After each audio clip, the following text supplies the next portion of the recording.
biology says the information is present in the form of DNA, in the form of genes, in the chromosomes. These genes are nothing but the sequences of nucleotides. Sequence of nucleotides.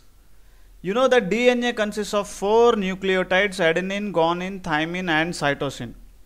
These are the 4 nucleotides which are coding the entire information that is required for the development of zygote into a human being. So the letters, that the language of DNA is written in the form of ATGC.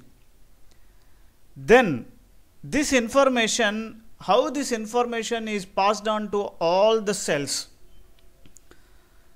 So the language of DNA can be understood only by RNA. Now if you see the differences between DNA and RNA, only difference comes with respect to the cytosine. Cytosine is not present in DNA. Instead of cytosine, uracil is present. So ATGC, let's say this is the language or the repeating letters that are present in DNA, and this has been replaced by ATGU. Instead of cytosine, uracil is present in the RNA. So this is the only difference between DNA language and RNA language. So information that is coded in the form of 4 letters on DNA can be read by an RNA, but it cannot be read by any other thing that is present in the cell.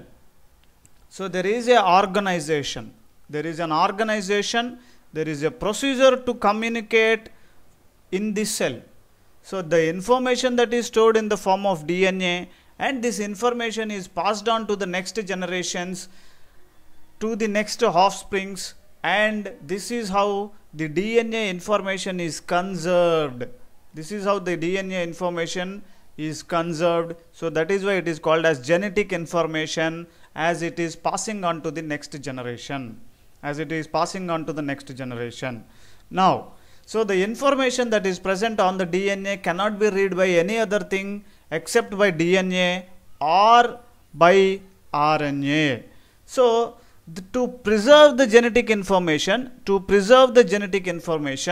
what happens? This DNA is replicating, means it is doubling the genetic information content.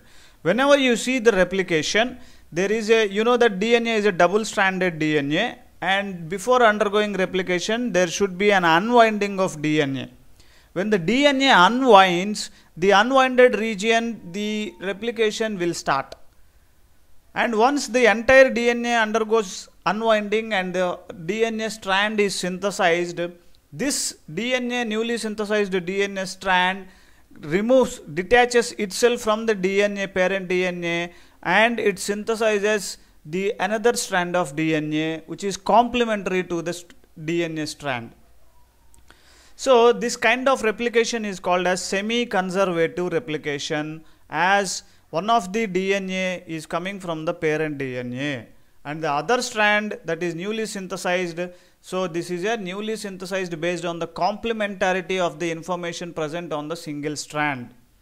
So as one of the DNA strand, you take n number of replications that has happened, the one single strand is mainly coming from the parent DNA strand.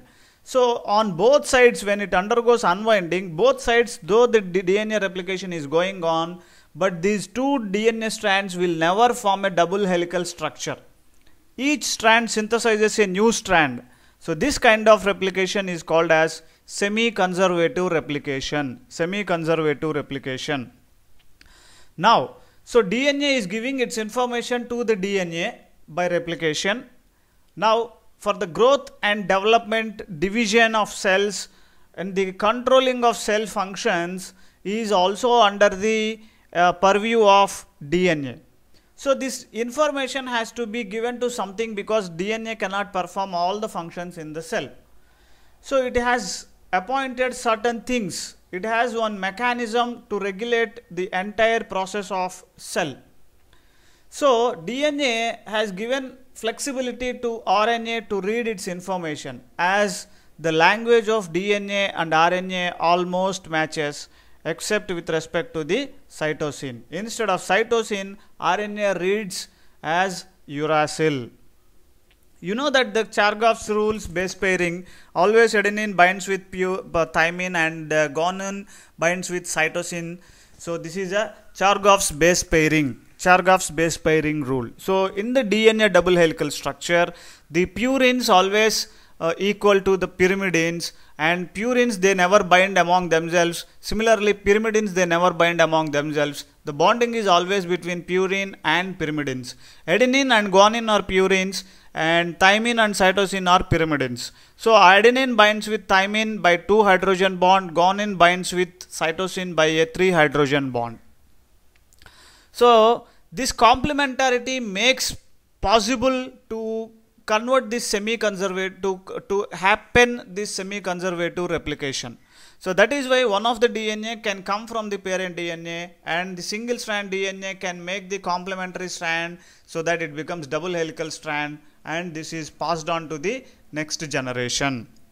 So this is how the replication goes, and the information present on DNA can also be read by RNA, as I said. So information that is required for the cell growth, division, development and any function has to happen in the body. So RNA goes onto the DNA and reads its information, copies the information and brings the information on a mRNA strand. So that is why mRNA is called messenger RNA, because it carries a message that is taken from the DNA.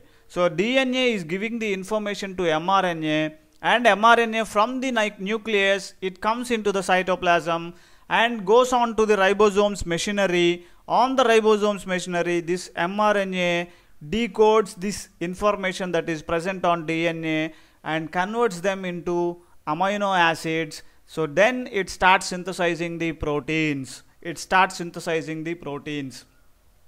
Now formation of mRNA or copying of the information that is present in the DNA in the form of RNA or mRNA is called as transcription. So once the transcription is done, the genetic code that is present in the form of DNA is converted in the form of language of RNA. So DNA language is converted to RNA language. Now RNA, what it will do, it translates the information that has been taken from the DNA to the amino acids, so that the correct amino acids have been picked up and arranged in the sequence to make a protein or peptide. That is why proteins are called as workhorses of the cell. Because any function you take has to happen inside the cell. It is done by a protein. So that is why proteins are called as workhorses of the cell. So this is what the central dogma of molecular biology is. Central dogma of molecular biology says the information that is present in a cell is stored in the form of DNA or genes, and this information can be read only by DNA and also by RNA. And if the RNA is copying the information that is present on the DNA, that process is called as transcription. And once the transcription is over, the RNA comes into the cytoplasm and translates the genetic information that is taken in the form of codes to the amino acids. So as it is translating the information of DNA or the language of DNA to understand by the amino acids, this process is called as translation. So information comes from DNA to RNA. RNA gives this information to amino acids to synthesize a peptide or protein, ultimately to execute the function in the cell. This is what the central